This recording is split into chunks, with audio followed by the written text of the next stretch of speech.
প্লুটন পড়ানো হয়েছিল তোমাদের? জি ম্যাম, আমাদের চার্টটা শুরু হয়েছিল ওই যে, হ্যাঁ এই যে এটার ফার্স্ট গ্রেড ফার্স্ট পার্টটুকু হয়েছে চার্টের।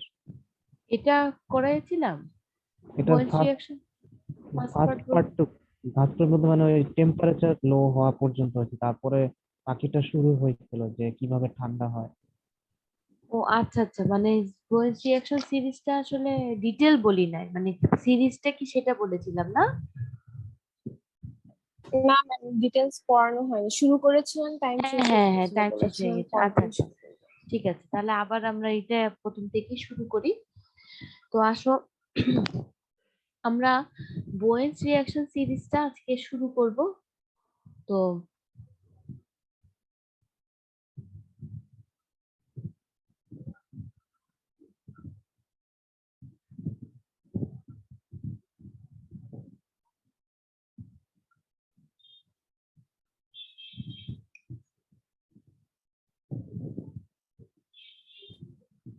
সবাইকে আমরা দেখতে পাচ্ছি নাকি, ছোট লাগছে তোমাদের কাছে? না না, ঠিক আছে। ঠিক আছে, আচ্ছা, ওকে ফাইন। তো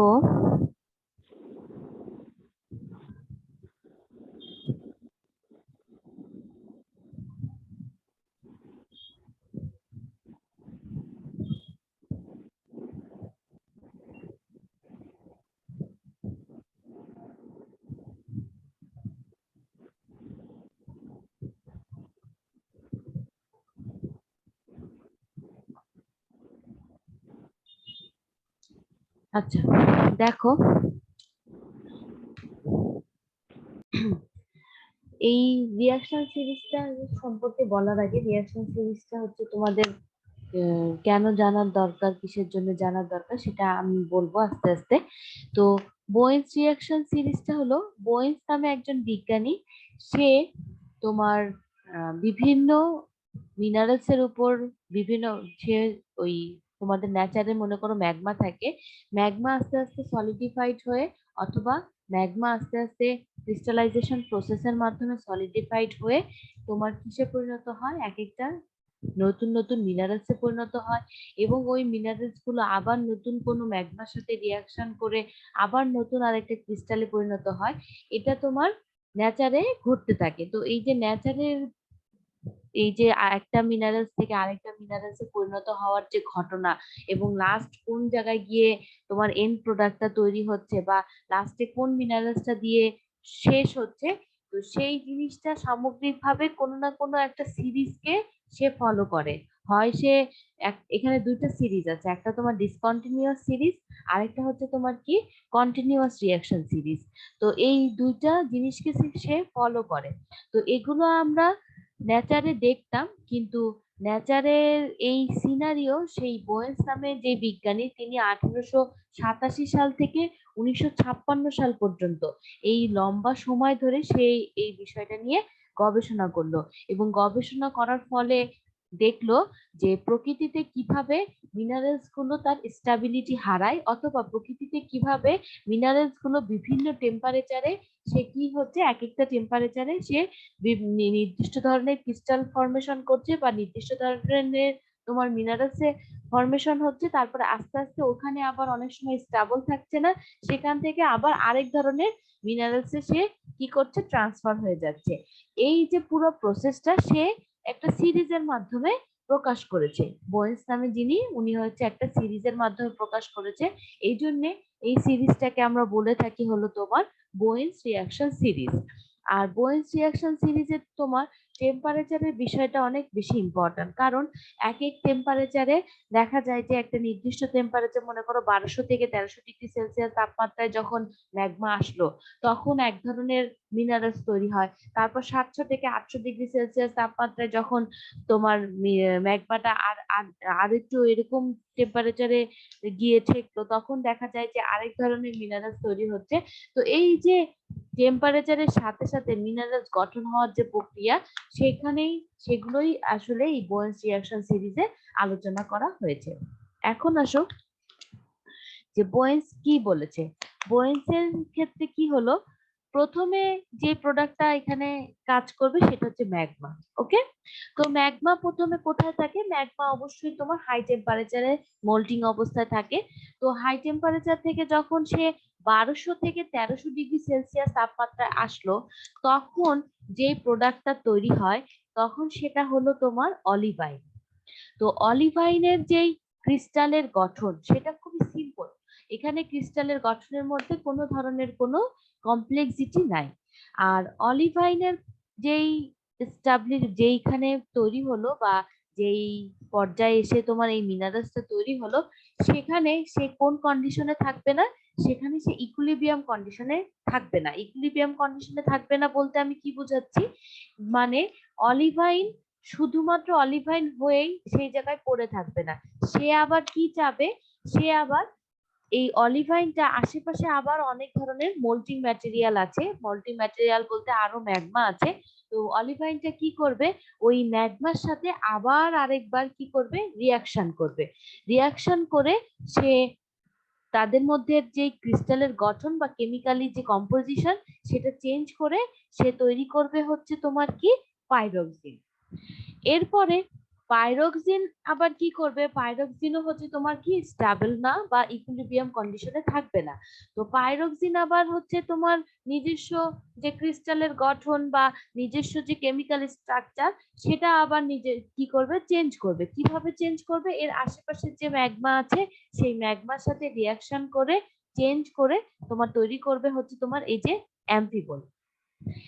এরপরে এই অ্যাম্ফিবলটাও আবার নতুন করে মোল্টিং ম্যাটেরিয়ালের সাথে রিয়াকশন করে তৈরি করবে হচ্ছে তোমার বায়োটাইট মিকা।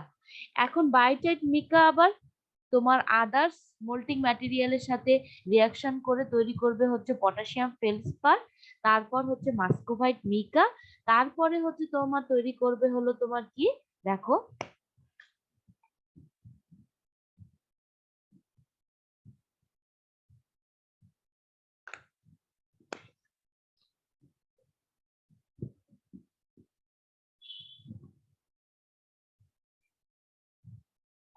তারপরে তৈরি করছে হচ্ছে তোমার কি? এই যে কোয়ার্টজ। কোয়ার্টজটা তোমার এন্ড প্রোডাক্ট, এবং এন্ড প্রোডাক্টটা কোন টেম্পারেচারে তৈরি হচ্ছে একটু দেখি। এন্ড প্রোডাক্টটা তৈরি হচ্ছে তোমার লো টেম্পারেচারে। তো এটার থেকে আমরা একটা জিনিস বলতে পারি, সেটা হলো আস্তে আস্তে হাই টেম্পারেচার থেকে আসলো মিডিয়াম টেম্পারেচারে, মিডিয়াম টেম্পারেচার থেকে যখন লো টেম্পারেচারে এসে যেই প্রোডাক্টটা তৈরি হবে সেটাই হলো তোমার কি? সেটাই হলো তোমার স্টেবল ইকুইলিব্রিয়াম কন্ডিশনে থাকা একটা প্রোডাক্ট।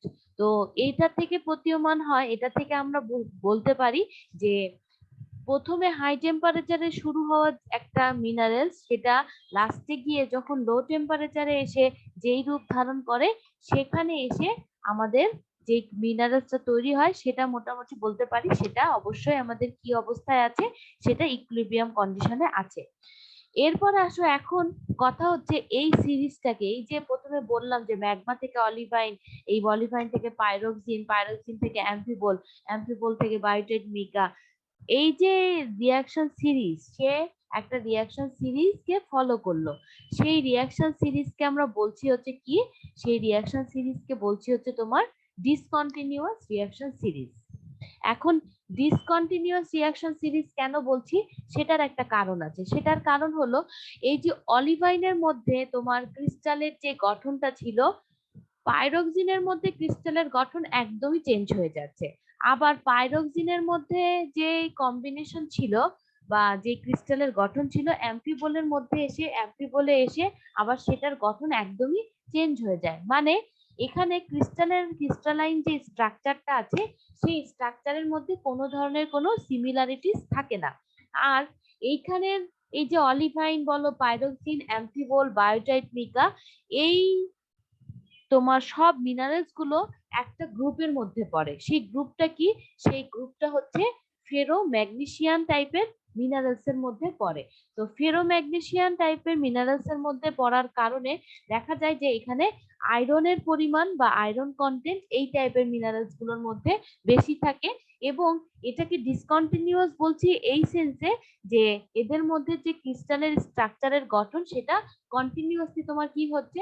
কন্টিনিউয়াসলি চেঞ্জ হচ্ছে পর্যায়ে এসে, সো এটাকে আমরা বলছি হলো ডিসকন্টিনিউয়াস সিরিজ অফ ক্রিস্টালাইজেশন। এখন তোমরা বলতে পারো যে ম্যাডাম এই ডিসকন্টিনিউয়াস সিরিজ আর কন্টিনিউয়াস সিরিজ এই দুইটা কি একসাথেই শুরু হবে? হ্যাঁ, প্রকৃতিতে দুইটা একসাথেই শুরু হতে পারে। উনি ল্যাবে যখন টেস্ট করেছে তখন আলাদা আলাদা ভাবে আসছে, বাট প্রকৃতিতে হতে পারে যে ম্যাগমা থেকে প্রথমে এই ডিসকন্টিনিউয়াস সিরিজটাও শুরু হতে পারে, আবার ম্যাগমা থেকে তোমার কি এই কন্টিনিউয়াস সিরিজটাও কি হতে পারে, শুরু হতে পারে। তো কন্টিনিউয়াস সিরিজে কি হয়, কন্টিনিউয়াস সিরিজেও তোমার ম্যাগমা থেকে প্রথমে ক্যালসিয়াম রিচ একটা মিনারেলস ফর্মেশন গঠন করে, তারপরে আস্তে আস্তে আস্তে আস্তে যখন টেম্পারেচার তোমার কমতে থাকে তখন কি হয়, তখন হচ্ছে আস্তে আস্তে সোডিয়াম রিচ একটা মিনারেলস তৈরি হয়ে যায়। এখন এই ক্যালসিয়াম রিচ মিনারেলস এর যে স্ট্রাকচারের গঠন বা ক্রিস্টালের গঠন আর সোডিয়াম রিচ মিনারেলস এর তোমার ক্রিস্টালের গঠন মোটামুটি দেখা যায় যে এদের ক্রিস্টালাইন যে স্ট্রাকচারটা সেটা চেঞ্জ হয় না। যেহেতু এদের ক্রিস্টালাইন স্ট্রাকচার চেঞ্জ হয় না, সেই জন্য এই সিরিজটাকে আমরা বলে থাকি হচ্ছে তোমার কন্টিনিউয়াস সিরিজ অফ ক্রিস্টালাইজেশন। তারপরে সোডিয়াম রিচ মিনারেলস, এখানে কি হয়, এই ক্যালসিয়াম রিচ মিনারেল ওই আগের মতোই প্রথমে ক্যালসিয়াম রিচ মিনারেলস এর ফর্মেশন হলো কার থেকে, ম্যাগমা থেকে। এই ক্যালসিয়াম রিচ মিনারেলস আবার আশেপাশের যে ম্যাগমা থাকে তার সাথে আবার রিয়াকশন করে সোডিয়াম রিচ মিনারেল তৈরি করে, আবার সোডিয়াম রিচ মিনারেলস কি করে, আশেপাশের ম্যাগমার সাথে রিয়াকশন করে পটাশিয়াম ফেলসপার তৈরি করলো, তারপরে হচ্ছে মাস্কোফাইট মিকাই তৈরি করলো, তারপরে তৈরি হলো তোমার কি, কোয়ার্টজ। ঠিক আছে, তো এই পুরো সিরিজটা তোমার একটা গ্রুপের, একটা মিনারেলস গ্রুপের মধ্যে পড়ে, সেটা হচ্ছে কি, এই যে প্লাজিওক্লেস ফেলডস্পার। আগে বলেছিলাম ডিসকন্টিনিউয়াস সিরিজটা তোমার কোন টাইপের মিনারেলস এর মধ্যে পড়ে, সেটা হচ্ছে ফেরোম্যাগনেসিয়ান। আর তোমার কন্টিনিউয়াস রিঅ্যাকশন সিরিজটা পরে হচ্ছে তোমার প্লাজিওক্লেস ফেলডস্পার, এই সিরিজের মধ্যে পড়ে থাকে। সো আমরা বলতে পারি যে প্রকৃতিতে এরকম সিরিজ হাজার হাজার হাজার হাজার কোটি কোটি গঠন হতে থাকে, এবং এই সিরিজের কারণে কি হয়, একটা থেকে আরেকটা মিনারেলস, আরেকটা থেকে আরেকটা মিনারেলস, এবং লাস্ট পর্যন্ত যেখানে স্টেবল হয়ে যায়। এবং স্টেবিলিটিটা আসলে কোথায় তৈরি হয়, দেখা যায় যে ম্যাক্সিমাম স্টেবল মিনারেলস বা যাই বলো না কেন আর্থ সারফেসের কাছাকাছি এসে যেই মিনারেলস গুলো তৈরি হয়ে থাকে সেই জায়গাটাই তোমার সেই মিনারেলস গুলো তোমার কি কন্ডিশনে থাকে, স্টেবল কন্ডিশনে থেকে থাকে। মানে দেখা যায় যে আর ভূপৃষ্ঠের যত মধ্যে যেতে থাকি তত তো টেম্পারেচার বাড়তে থাকে, আর ভূপৃষ্ঠের উপরে থাকি যখন উঠতে থাকি তখন টেম্পারেচারটা আমাদের কমতে থাকে। তো আমি কি বলেছি, কম টেম্পারেচারে তোমার সৃষ্টি হওয়া যে মিনারেলস সেটা অবশ্যই কি হবে, সেটা অবশ্যই স্টেবল কন্ডিশনে থাকবে। তো এই যে উনি একটা সিরিজের মাধ্যমে এই জিনিসটাকে প্রকাশ করলো, এটাকেই আমরা বলছি হচ্ছে তোমার কি, বোয়েন্স রিঅ্যাকশন সিরিজ। এবং এখানে যে রক টাইপের যে কম্বিনেশন, সেই কম্বিনেশনটা আস্তে আস্তে চেঞ্জ হতে থাকে। দেখো আলতা মাফিক থেকে তারপরে মাফিকে পরিণত হলো, তারপরে ইন্টারমিডিয়েট, তারপরে ফেলসিক টাইপের রকে পরিণত হলো, বা ফেলসিক টাইপের এখানে যেই রকটা তৈরি হয় বা এখানে যে মিনারেলস গুলো দিয়ে যে রকটা তৈরি হয় সেটা হচ্ছে তোমার ফেলসিক টাইপ। তারপরে এই টেম্পারেচারে যে মিনারেলস দিয়ে তোমার রকটা তৈরি হয় সেটা ইন্টারমিডিয়েট। তো এই যে আলতা মাফিক, মাফিক, ইন্টারমিডিয়েট, ফেলসিক, এই জিনিসগুলো কি সেটা ডিটেলস আমরা যখন টেক্সচার পড়বো তখন আমরা আলোচনা করছি। যখন টেক্সচারটা ডিটেলস আমরা আসছি তখন এই জিনিসগুলো আমরা অবশ্যই, এটা দেখা যায় যে কালারের উপর ডিপেন্ড করে যে কোনটা লাইট কালার টাইপের মিনারেলস, কোনটা ডার্ক কালার টাইপের মিনারেলস, সেই মিনারেলস গুলো নিয়ে তোমার হচ্ছে যে রক গুলো তৈরি হয় সেটা কোন কোন টেম্পারেচারে দেখা যায় যে এরকম একটা টেম্পারেচার রেঞ্জে এসে এই টাইপের রক তৈরি হয়, এরকম টেম্পারেচারে হাই টেম্পারেচারে আলটামাফিক টাইপের তোমার ইগনিয়াস রক তৈরি হয়। তো এই যে এই কম্বিনেশন গুলো আমরা একটা বোয়েন সিরিজের মাধ্যমে কি করতে পারি, বোয়েন সিরিজের মাধ্যমে দেখাতে পারি। আর এখানে দেখো এখানে যে কথাগুলো বলা হয়েছে সেটা কি, তো বোয়েন রিঅ্যাকশন সিরিজটাকে আমরা একটু বুঝলাম যে জিনিসটা কি। জি ম্যাম।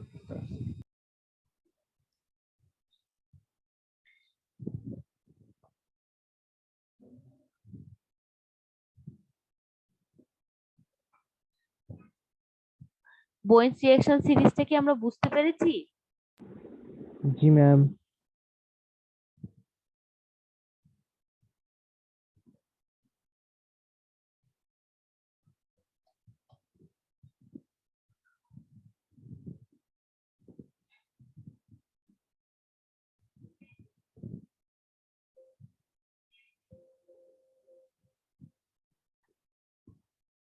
আচ্ছা, সবাই বুঝতে পেরেছি নাকি কোনো সমস্যা আছে, কোনো কোশ্চেন আছে?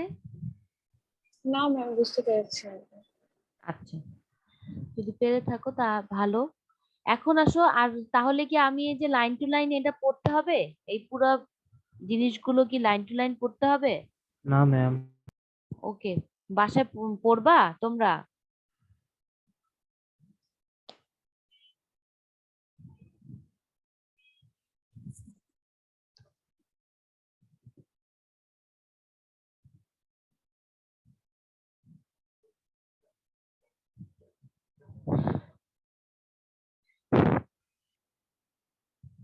আচ্ছা, ঠিক আছে, পড়লাম না আমি, তার তোমরা একটু দেখে নিও। ওকে, এখন আসো ইগনিয়াস রকের টেক্সচার সম্পর্কে আমরা একটু আলোচনা করি। সেটা হলো, টেক্সচার জিনিসটা কি সেটা আগে আমাদেরকে বুঝতে হবে যে টেক্সচার কি। টেক্সচার হচ্ছে, দেখো কি বলেছে, কোন রকের সাইজ, শেপ আর তাদের যে ক্রিস্টালের অ্যারেঞ্জমেন্ট, সেই জিনিসগুলোকেই আমরা বলছি হচ্ছে তোমার টেক্সচার।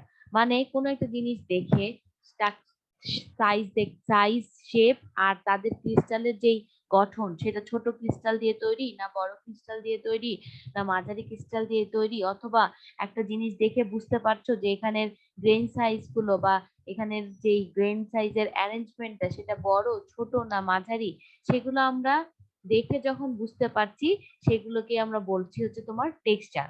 এখন টেক্সচার হচ্ছে তোমার ফিজিক্যালিও আমরা বুঝতে পারি বা এটার কেমিক্যাল কন্ডিশনেও আমরা কি করতে পারি, আমাদের এটাকে আইডেন্টিফাই করতে পারি। আর ইগনিয়াস রকের টেক্সচার হওয়ার জন্য যেই ফ্যাক্টরটা সবচাইতে বেশি ইম্পর্ট্যান্ট বা যেই ফ্যাক্টরটা এখানে কাজ করে সেটা হচ্ছে তোমার কি, সেটা হচ্ছে টেম্পারেচার। তো টেম্পারেচার বেশি হলে বা টেম্পারেচার তাড়াতাড়ি, টেম্পারেচার বেশি থেকে মনে করো একদম হাই টেম্পারেচারে আছে, সেখান থেকে খুব তাড়াতাড়ি কুল হয়ে গেল, সেই ক্ষেত্রে দেখা যায় যেই ধরনের ইগনিয়াস রক ফর্মেশন হচ্ছে, দেখা যায় আস্তে আস্তে আস্তে আস্তে যখন কুল হয়ে যাচ্ছে, তখন যেই রকম ইগনিয়াস রক ফর্মেশন হয় তাদের মধ্যে অবশ্যই কি থাকবে, ফার ডিফারেন্স থাকবে। তো টেম্পারেচারের উপর ডিপেন্ড করে দেখা যায় যে ইগনিয়াস রকের টেক্সচার গুলো আস্তে আস্তে কি হতে থাকে, আস্তে আস্তে তোমার চেঞ্জ হতে থাকে। এখন ইগনিয়াস রকের যে টেক্সচার গুলো সেটার অনেক ধরনের কি হতে পারে, অনেক ধরনের ভাগ আছে। সেটা হচ্ছে গ্লাসি টেক্সচার হতে পারে, অ্যাফানিটিক টেক্সচার অথবা ফাইন গ্রেইন টেক্সচার হতে পারে, তারপর ফ্যানেরিটিক টেক্সচার হতে পারে, তারপর porphyritic texture, pyroclastic texture, pegmatitic texture, vesicular texture, pumice, এগুলো হচ্ছে ইগনিয়াস রকের টেক্সচার। হ্যাঁ, এখন একটা একটা করে আমরা দেখব। সেটা হচ্ছে, প্রথমে আসো গ্লাসি টেক্সচারের ইগনিয়াস রকটা কি বলছে। গ্লাসি টেক্সচারের যে ইগনিয়াস রকটা, সেটা দেখতে অনেক চকচকে, মানে উপর থেকে দেখলে খুব বেশ জিনিসটাকে গ্লসি টাইপের মনে হয়, এবং এখানে কোনো ধরনের কোনো ক্রিস্টাল দেখা যায় না। ক্রিস্টাল দেখা যায় না বলতে, কোনো ছোট দানাদার কোনো জিনিস তোমার এই সারফেসের উপর আমরা দেখতে পাই না, বা সারফেসের ভেতরেও কোনো দানাদার কোনো পদার্থ এখানে থাকে না। মানে এখানে কোনো ধরনের কোনো কি থাকে না, ক্রিস্টাল থাকে না গ্লাসি টেক্সচারের। তো গ্লাসি টেক্সচারটা কিভাবে তৈরি হলো, যখন ম্যাগমা একদম খুব তাড়াতাড়ি ঠান্ডা হয়ে তোমার যেই রকটা তৈরি হয়, সেই টাইপের রকের মধ্যে এই গ্লাসি টেক্সচারটা আমার বেশিরভাগ দেখা যায়, বা গ্লাসি টেক্সচারের ইগনিয়াস রকটা তখনই তৈরি হয়ে থাকে। তো এখন গ্লাসি টেক্সচারে ইগনিয়াস রকের আরেকটা বৈশিষ্ট্য হচ্ছে এই যে কনকয়েডাল ফ্র্যাকচার থেকে থাকে। ফ্র্যাকচার বলতে এই যে দেখো, এই যে এরকম ভাঙ্গা ভাঙ্গা অংশ আমরা দেখতে পাচ্ছি, এরকম ভাঙ্গা ভাঙ্গা অংশ আমরা এই গ্লাসি টেক্সচারে ইগনিয়াস রকের মধ্যে আমরা দেখতে পাই। সো আর গ্লাসি টেক্সচার ইগনিয়াস রকের একটা উদাহরণ হচ্ছে তোমার কি, অবসিডিয়ান। হ্যাঁ, এখন গ্লাসি টেক্সচার নিয়ে মনে হয় না কোনো কনফিউশন থাকার কথা। এরপরে আমরা পরের টেক্সচারটাই চলে যাই। সেটা হচ্ছে তোমার কি, কোর্স গ্রেন টাইপের টেক্সচার। কোর্স গ্রেন টাইপের টেক্সচারের যে ইগনিয়াস রকটা দেখতে পাই, সেখানের ক্ষেত্রে দেখা যায়, দেখো এই টাইপের রকগুলোর উপর দেখো এই যে দানাদার ক্রিস্টালের গঠন আমরা খালি চোখেই আমরা কি করতে পারছি, খালি চোখেই আমরা দেখতে পাচ্ছি, মানে মনে হচ্ছে জিনিসটা হচ্ছে তোমার দানাদার দানাদার একটা ভাব আছে। এবং এটাকে কোর্স গ্রেইন টাইপের কেন বলছি, কারণ এখানের যে ক্রিস্টালটাকে আমরা দেখতে পাচ্ছি সেটা বড় সাইজের হয়ে থাকে। এবং এই বড় সাইজের ক্রিস্টাল স্ট্রাকচার কিভাবে তৈরি হয়, সেটা হলো ম্যাগমা যখন আস্তে আস্তে ঠান্ডা হতে থাকে তখন এই ক্রিস্টালের গঠনটা কি হতে থাকে, ক্রিস্টালের গঠনটাও বড় হয়, ক্রিস্টালের গঠনটা ছোট হয় না। আর তোমার এই টাইপের যেই টেক্সচারটাকে দেখতে পাই, সেই টেক্সচারের যে ইগনিয়াস রকটাকে দেখতে পাই সেটাকে আমরা বলছি হচ্ছে ফ্যানেরিটিক টেক্সচারের ইগনিয়াস রক। এখন অ্যাফানেটিক টেক্সচারটা কি? অ্যাফানেটিক টেক্সচার হচ্ছে ফ্যানেরিটিক টেক্সচারের জাস্ট বিপরীত। এখানে যেই ম্যাগমা থেকে ম্যাগমা ঠান্ডা হয়ে কিভাবে ঠান্ডা হয়, এখানে ম্যাগমা ঠান্ডা হয় হচ্ছে মডারেটলি তোমার টেম্পারেচার ভাবে তোমার এই জিনিসটা ঠান্ডা হয়ে থাকে, মানে খুব র্যাপিড কুলিং হয় না, কিন্তু মডারেটলি তোমার র্যাপিড কুলিং হয়। যে তোমার একদম তাড়াতাড়ি যদি কুল হয়ে যায় তখন সেই জায়গায় গ্লাসি টেক্সচারের ইগনিয়াস রক তৈরি হয়। যদি একদম আস্তে আস্তে কুল হয়ে যায় তখন সেখানে তৈরি হয় হচ্ছে কোর্স গ্রেইন টাইপের টেক্সচারের ইগনিয়াস রক। আর যখন একদম বেশি তাড়াতাড়িও ঠান্ডা হচ্ছে না, আবার একদম কম রেটেও ঠান্ডা হচ্ছে না, মাঝামাঝি পর্যায়ে একটা রেটে যখন ঠান্ডা হতে থাকে তখন সেখানে তৈরি হয় হচ্ছে তোমার ফাইন গ্রেইন টাইপের টেক্সচারের ইগনিয়াস রক। তো এই টেক্সচারের ইগনিয়াস রকের উপরে আমরা কি দেখতে পাই? দেখতে পাই ছোট ছোট ছোট ছোট দানা। কিন্তু এই ছোট ছোট দানাগুলো তুমি খালি চোখে ক্রিস্টালের স্ট্রাকচারটা দেখতে পাবা না। এটা দেখতে গেলে তোমার কি করতে হবে, মাইক্রোস্কোপিক একটা ভিউ লাগবে, যেটার কারণে আমরা কি করতে পারি, এই ছোট দানা ক্রিস্টালের যে গঠনটা সেটা বুঝতে পারি। এই ধরনের টেক্সচারের ইগনিয়াস রককে বলছি হচ্ছে তোমার কি fine grain texture igneous rock. ঠিক আছে? ম্যাম আগের ফেনাটিকের যে লাস্টে কিছু লাইন ছিল ছবির নিচে, ওগুলো কি নামগুলো ছিল? ওগুলো কি নাম A, বিভিন্ন fan, sample? a phaneritic or coarse grained crystallization in this sample granite, the large flash crystals are filled as per তারপর প্লাজিওক্লাস। এখানে হচ্ছে তোমার নামের সাথে সাথে মিনারেলস এর কথাও বলা হয়েছে। তোমাদের এইগুলো পড়তে হবে না, জাস্ট এতটুকু পড়লেই চলবে, এই যে প্রথমটুকু পড়লেই চলবে। আর এখানের ক্ষেত্রে গ্লাসি টেক্সচারের ক্ষেত্রেও বলছি, এখান থেকে এতটুকু পড়লে চলবে। এখানে অবসিডিয়ানের একটা ডিটেল বর্ণনা দেওয়া হয়েছে, মানে গ্লাসি টেক্সচারের একটা রকের এখানে বর্ণনা দেওয়া হয়েছে, এটা তোমাদের পড়তে হবে না। এই যে অবসিডিয়ানের কি কি কাহিনী, এখানে অনেক কিছু আছে, এটা পড়তে হবে না। ঠিক আছে? আর পড়তে হবে না বলতে মানে এক্সামের জন্য লাগবে না, কিন্তু কারোর যদি মনে হয় যে আমি জানতে চাচ্ছি, জানার জন্য দেখতে পারো, কোনো সমস্যা নেই।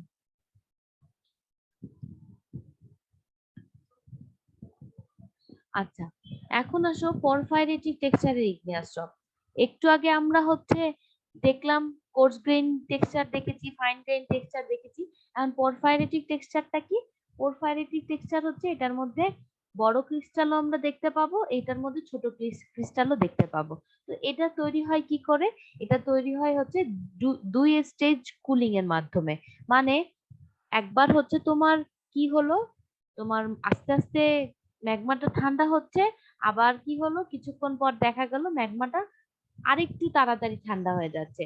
তো যখন একটা ম্যাগমা ঠান্ডা হয়ে তোমার ইগনিয়াস রক ফরমেশন হওয়া পর্যন্ত যদি এই যে ঠান্ডা হওয়ার যে প্রসেস বা কুলিং রেটের যে প্রসেস, সেটা যদি দুই স্টেজে হয়ে থাকে, কখনো স্লো কুলিং রেট হচ্ছে, কখনো র্যাপিড কুলিং রেট হচ্ছে, তাহলে আমাদের যেই টেক্সচারটা তৈরি হবে বা ইগনিয়াস রকের যে টেক্সচারটা তৈরি হবে সেটাকে আমরা বলছি হচ্ছে পরফাইরেটিক টেক্সচার।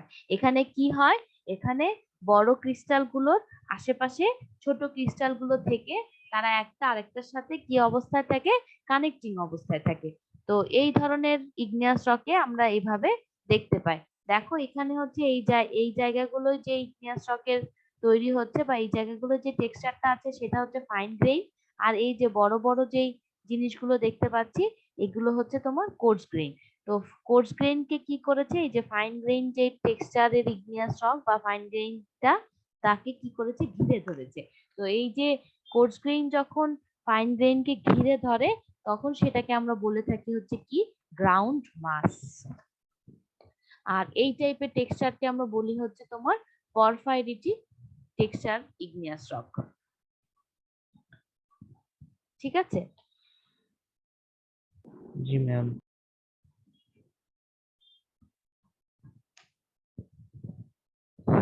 এরপরে আসো পাইরোক্লাস্টিক টেক্সচারের ইগনিয়াস রকটা কি?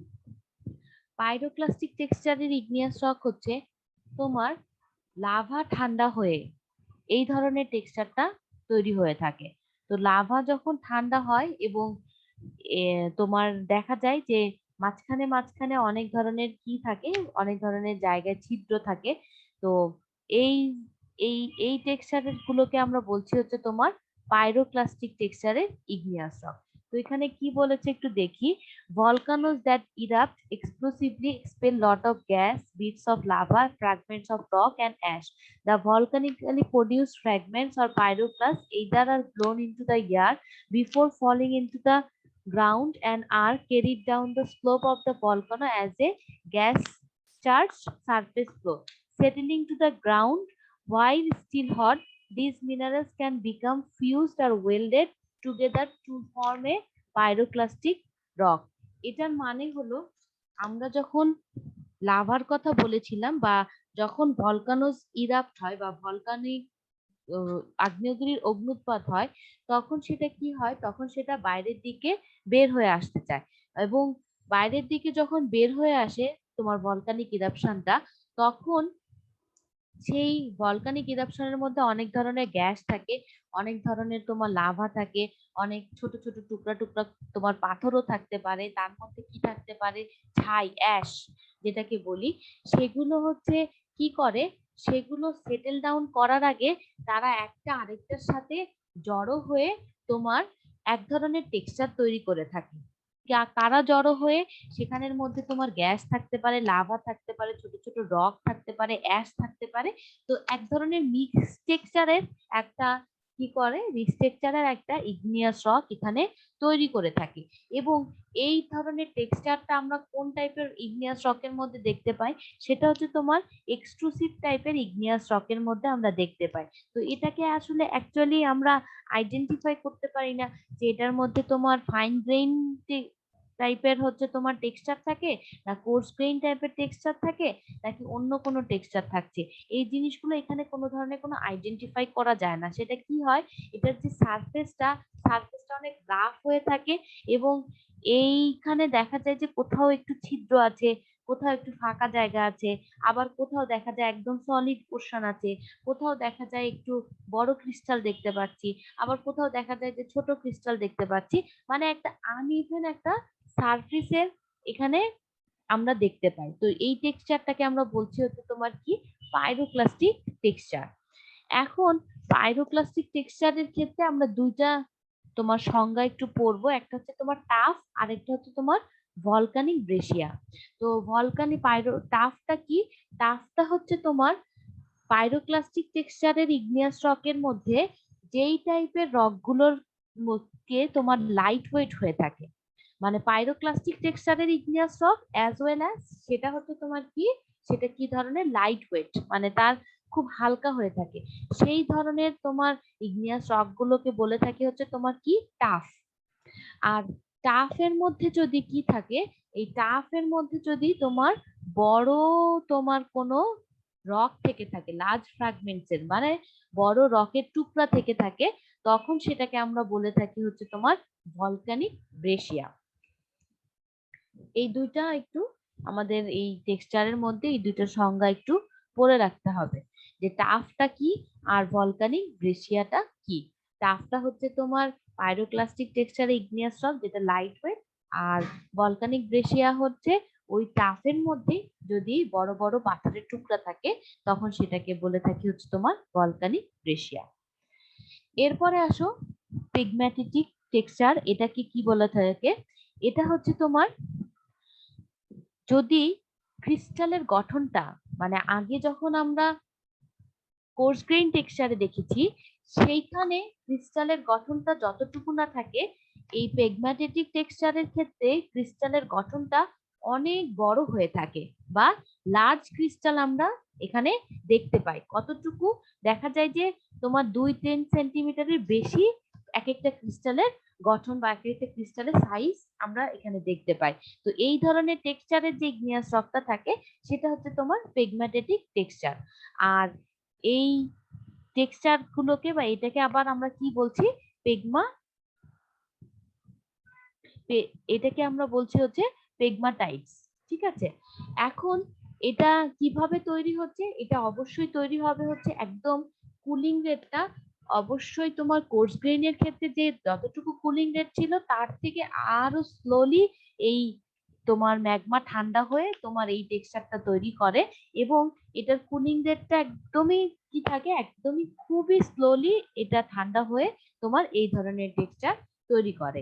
আর এই টেক্সচারের যে ইগনিয়াস রকটা আমরা দেখতে পাচ্ছি, এইটার ক্ষেত্রে এই ক্রিস্টালের গঠন অবশ্যই আমরা কি, অবশ্যই আমরা খালি চোখে দেখতে পাই। এটার জন্য আমাদের কোনো ধরনের কোনো কি দরকার হয় না, মাইক্রোস্কোপিক কোনো ভিউ এর আমাদের দরকার হয় না।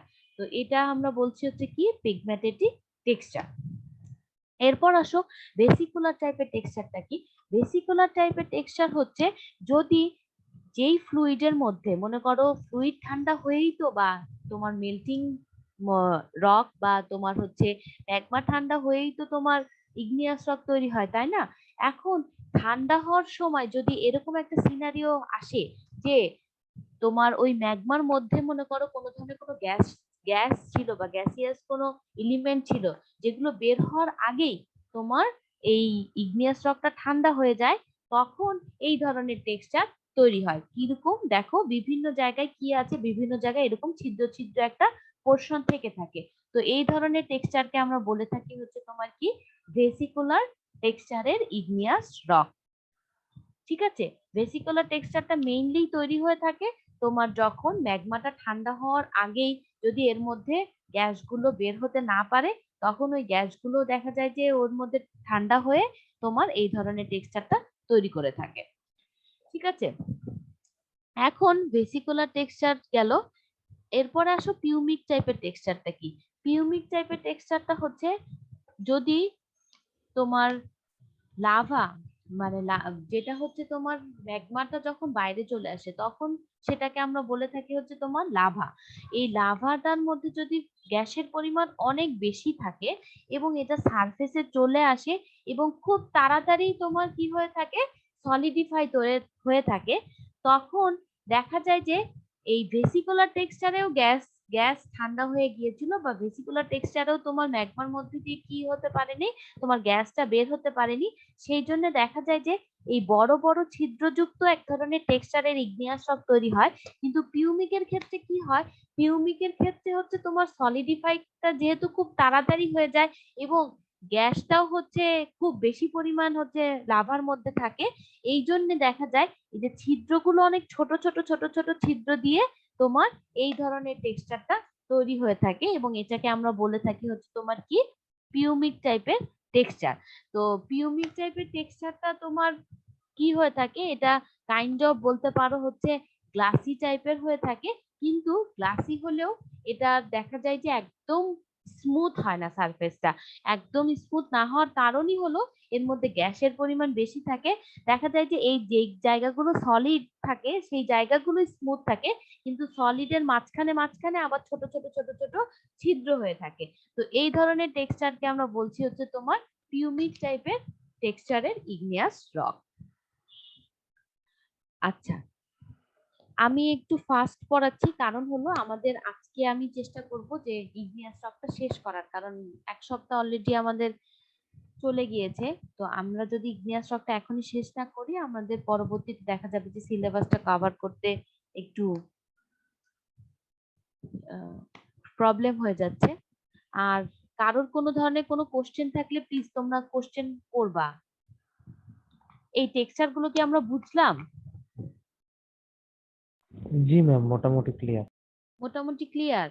আচ্ছা, কারোর কাছে একদমই বোঝো নাই এরকম কেউ আছো যে একদমই বুঝতে পারিনি কোন টেক্সচার জিনিসটাই কি, আমার কিছুই মাথায় ঢুকলো না, এরকম কারোর আছে?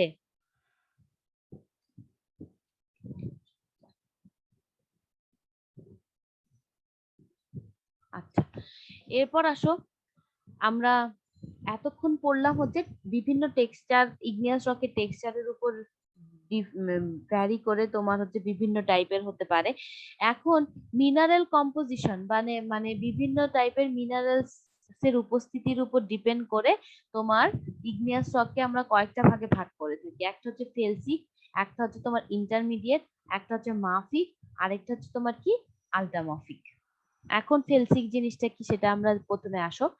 ফেলসিক হচ্ছে ফেলসিক টাইপের যে ইগনিয়াস রক, সেটার মধ্যে কতটুকু, সেটার মধ্যে তোমার 65% কি থাকে, সিলিকা থাকে। আর এই টাইপের যে ইগনিয়াস রকটা সেটা কিরকম থাকে, সেটা তোমার লাইট কালারড হয়ে থাকে। আর এটার মেইনলি যেই টাইপের হচ্ছে মিনারেলস দ্বারা তৈরি হয়ে থাকে, তাদের মধ্যে যেই মিনারেলস সেটা হচ্ছে অর্থোক্লেস টাইপের মিনারেলস থেকে থাকে। এখন এই অর্থোক্লেস কি, তারপর এখানে অনেক ধরনের কথাবার্তা আসে, সেটা কি কি আমি একটু বলি। সেটা হচ্ছে অর্থোক্লেস, প্লাজিওক্লেস, তারপর ফেল্ডস্পার, ফেরোম্যাগনেসিয়ান। এই জিনিসগুলোর বৈশিষ্ট্য আমরা যখন মিনারেলস পড়বো তখন ডিটেল আলোচনা করব। এখন জেনে নাও যে অর্থোক্লেস একটা টাইপের মিনারেলস, এই মিনারেলস দিয়ে তোমার মেইনলি ফেলসিক টাইপের ইগনিয়াস রক তৈরি হয়ে থাকে। ঠিক আছে, আর এখানে দেখো সোডিয়াম প্লাজিওক্লেস এন্ড কোয়ার্টজ, এই জিনিসগুলো দিয়ে তোমার কি হয়ে থাকে, এই যে এই মিনারেলস গুলো দিয়ে তৈরি হয়ে থাকে তোমার কি ফেলসিক টাইপের তোমার ইগনিয়াস রক। তো ফেলসিক টাইপের ইগনিয়াস রককে আমরা যদি বলে থাকি, সেটা হচ্ছে তোমার 65% সিলিকা এখানে থেকে থাকে, 65% এর বেশি। আর এই টাইপের ইগনিয়াস রকটা লাইট কালার হয়ে থাকে। আর এই টাইপের ইগনিয়াস রক কি কি টাইপের তোমার মিনারেলস দ্বারা তৈরি হয়ে থাকে, একটা হচ্ছে অর্থোক্লাস, একটা হচ্ছে সোডিয়াম প্লাজিওক্লেস, আরেকটা হচ্ছে কোয়ার্টজ। এই তিন ধরনের মিনারেলস দ্বারা তোমার এই ফেলসিকটা তৈরি হয়ে থাকে। আর রায়োলাইট হচ্ছে তোমার এখানে একটা উদাহরণ দিয়েছে, কার রায়োলাইট একটা ইগনিয়াস রকের একটা উদাহরণ দিয়েছে। এবং রায়োলাইটটা কিরকম হয়ে থাকে দেখো, রায়োলাইটটা হচ্ছে ফাইন গ্রেইন টেক্সচারের, এই যে এটা হচ্ছে রায়োলাইট। তো এটা হচ্ছে ফাইন গ্রেইন টাইপের হয়ে থাকে। তারপর হচ্ছে গ্রানাইটও হচ্ছে তোমার ফেলসিকের মধ্যেই পড়ে, কিন্তু গ্রানাইটটা এখানে কি দেখছি, কোর্স গ্রেইন টাইপ দেখছি। আর তোমার গ্রানাইটটা হচ্ছে কোথায় তৈরি হয়ে থাকে, গ্রানাইটটা হচ্ছে তোমার ইন্ট্রুসিভ টাইপের ইগনিয়াস রক হিসেবে আমরা বলতে পারি। আর আরেকটা জিনিস হচ্ছে তোমাদেরকে বলে রাখি, সেটা হলো যখন জেনে রাখবা যে কুলিং রেটটা একটু কম হচ্ছে বা কুলিং রেটটা একটু স্লো প্রসেসে হচ্ছে, তখন যেই টেক্সচারের ইগনিয়াস রক গুলো তৈরি হয়, সেগুলো মোস্ট অফ দা টাইম ম্যাক্সিমামই দেখা যায় সেটা ভূপৃষ্ঠের মধ্যেই আমার এই কুলিং রেটটা খুব র্যাপিড থাকে না, কুলিং রেটটা কম থাকে। সেখানে দেখা যায় যে এই কোর্স গ্রেইন টাইপের টেক্সচারের ইগনিয়াস রক গুলো তোমার আমরা বলে থাকি হচ্ছে তোমার ইন্ট্রুসিভ টাইপের হয়ে থাকে। তো ফেলসিকটা আমরা বুঝলাম। এরপরে আসো ইন্টারমিডিয়েট যেই ইগনিয়াস রকটা, ইন্টারমিডিয়েট ইগনিয়াস রকের মধ্যে সিলিকা থেকে থাকে। কত পার্সেন্ট সিলিকা থেকে থাকে, সেটা হচ্ছে 53 থেকে 65% সিলিকা থাকে। আর হচ্ছে তোমার এই টাইপের যে ইগনিয়াস রকটা হয়ে থাকে, সেটা কিরকম হয়, সেটা হচ্ছে তোমার ডার্ক কালার ফেরোম্যাগনেসিয়াম সিলিকেট মিনারেলস। তো ডার্ক কালার ফেরোম্যাগনেসিয়াম সিলিকেট মিনারেলস সেগুলো কি কি, সেগুলো হচ্ছে অ্যামফিবল বায়োটাইট এবং লাইট কালার প্লাজিওক্লাস ফেলডস্পার। এই জিনিসগুলো দিয়ে তৈরি হয় হচ্ছে তোমার কি ইন্টারমিডিয়েট টাইপের ইগনিয়াস রক। মানে ইন্টারমিডিয়েট ইগনিয়াস রক গুলোর মধ্যে কি কি থাকে, এর মধ্যে সিলিকা তো অবশ্যই থাকবে, তার সাথে সাথে কি কি মিনারেলস থাকছে, তোমার হচ্ছে ডার্ক কালার ফেরোম্যাগনেসিয়াম সিলিকেট মিনারেলস থাকে। তারপরে হচ্ছে তোমার কি থাকে, লাইট কালার প্লাজিওক্লাস ফেলডস্পার। এই মিনারেলস গুলো সমন্বয়ে তৈরি হয় হচ্ছে তোমার ইন্টারমিডিয়েট টাইপের ইগনিয়াস রক। এখন এখানে দেখো অ্যান্ডিসাইট নামে একটা ইগনিয়াস রকের উদাহরণ দেওয়া আছে। আর কি আছে, ডায়োরাইট, এটা হচ্ছে ডায়োরাইট। আর এটা হচ্ছে তোমার অ্যান্ডিসাইট টাইপের ইগনিয়াস রক। এখন এখানে এগুলোর এই অ্যান্ডিসাইড কিরকম, ফাইন গ্রেইন না কোর্স গ্রেইন, তোমার হচ্ছে ডায়োরাইটটা কিরকম, সেই জিনিসগুলো এখানে দেখো বলা আছে। আচ্ছা, আর দুইটা একটু পরে তাড়াতাড়ি বলে দেই। সেটা হচ্ছে ম্যাফিক টাইপের ইগনিয়াস রক, সেটার মধ্যেও আমাদের সিলিকা থাকবে কতটুকু, 45 থেকে 52% সিলিকা থাকবে। এবং এটা হচ্ছে ডার্ক কালারের হয়ে থাকে, কারণ এটার মধ্যে ম্যাক্সিমাম কি কি টাইপের মিনারেলস থাকে, ক্যালসিয়াম প্লাজিওক্লাস আর পাইরোক্সিন টাইপের মিনারেলস থাকে। এটার উদাহরণ হচ্ছে ম্যাফিক টাইপের মিনারেলস এর উদাহরণ হলো কি গ্যাব্রো, আরেকটা হচ্ছে ব্যাসাল্ট। তো গ্যাব্রো কিরকম, ব্যাসাল্ট কিরকম, এই জিনিসগুলো দেখো এখানে বলা আছে। গ্যাব্রো কোথায় ইন্ট্রুসিভ না এক্সট্রুসিভ, তারপর হচ্ছে ব্যাসাল্ট কি ইন্ট্রুসিভ না এক্সট্রুসিভ, ফাইন গ্রেইন নাকি কোর্স গ্রেইন, সেই জিনিসগুলো এই এখানে বলা আছে। এরপরে আসো আল্টামাফিক টাইপের মিনারেলস। আল্টামাফিক টাইপের মিনারেলস এর মধ্যে হচ্ছে তোমার সিলিকন কতটুকু থাকে, 45%-এর কম পরিমাণ সিলিকন থাকে। এবং এখানে কি কি মিনারেলস এর সমন্বয়ে গঠিত হয়, এটা হচ্ছে ফেরোম্যাগনেসিয়ান তোমার সিলিকেট মিনারেলস দ্বারা তৈরি হয়ে থাকে, এবং এরা ডার্ক কালার হয়ে থাকে। কারণ এটার মধ্যে কি কি থাকতে পারে, এটার মধ্যে তোমার হচ্ছে অলিভাইন থাকতে পারে, পাইরোক্সিন থাকতে পারে, তারপর হচ্ছে কি থাকতে পারে, ক্যালসিয়াম প্লাজিওক্লাস থাকতে পারে, অথবা ব্ল্যাক টু অলিভ গ্রিন টাইপের হতে পারে। ঠিক আছে। আর আরেকটা কথা বলছি, আরেকটা কথা হচ্ছে এখানের যেই আল্টামাফিক টেক্সচারের ইগনিয়াস রকটা, এটা তোমার দেখা যায় যে সারফেসের তুলনায় তোমার ভূপৃষ্ঠের মধ্যবর্তী জায়গায় এই টাইপের ইগনিয়াস রক গুলো বেশি তৈরি হয়ে থাকে। আর এখানের মিনারেলস এর কম্পোজিশনটা একটু আগের যে মিনারেলস, আগের টাইপের ইগনিয়াস রকের যে মিনারেলস কম্পোজিশন, তার থেকে একটু কমপ্লেক্স আকারের হয়ে থাকে এই আল্টামাফিক টেক্সচারের ক্ষেত্রে। এখন আল্টামাফিক টেক্সচার, এই যে এতক্ষণ যেই বললাম ফেলসিক, ইন্টারমিডিয়েট, মাফিক, আল্টামাফিক, সেটা দেখো এখানে হচ্ছে একটা চার্টের মাধ্যমে দেখানো হয়েছে। তো এখানে টেম্পারেচারের সাথে সম্পর্কিত কতটুকু পরিমাণ সিলিকেট কি কি থাকে, সেই জিনিসগুলো এখান থেকে দেখতে পাবা। তো কেউ যদি মনে করো যে না, আমার এই লাইন টু লাইন না পড়ে আমি চার্টের মাধ্যমে জিনিসটা মনে রাখতে পারবো বা জিনিসটা বুঝতে পারবো, সেটাও তোমরা কি করতে পারবা, করতে পারবা। বা এখানে একটা তোমার টেবিল দেওয়া আছে, এই টেবিলটাও তোমরা কি করতে পারবা, দেখতে পারবা। আর এইখানে এই যে তোমার অলিভাইন, অগাইট, হোমব্লেন, মাস্কোবাইট, বায়োটাইট, কোয়ার্টজ, প্লাজিওক্লাস, ফেলডেসপার, অর্থোক্লাস, ফেলডেসপার, এখানে দেখো এই মিনারেলস গুলোর প্রপার্টি দেওয়া আছে। কাইন্ডলি তোমাদেরকে একটু রিকোয়েস্ট করব, এই প্রপার্টি গুলো আমার মুখে বলার আসলে কিছু নাই, প্রপার্টি গুলো সবাই একটু দেখে নিও। যে এই মিনারেলস গুলো এতক্ষণ ধরে যেই মিনারেলস এর কথাগুলো বললাম, বা যেই মিনারেলস গুলো সমন্বয়ে আমার এক একটা ইগনিয়াস রক তৈরি হয়েছে, সেই ইগনিয়াস রক গুলো কি কি প্রপার্টি আছে বা এগুলোর বৈশিষ্ট্য কি কি, সেগুলো একটু দেখে নিও।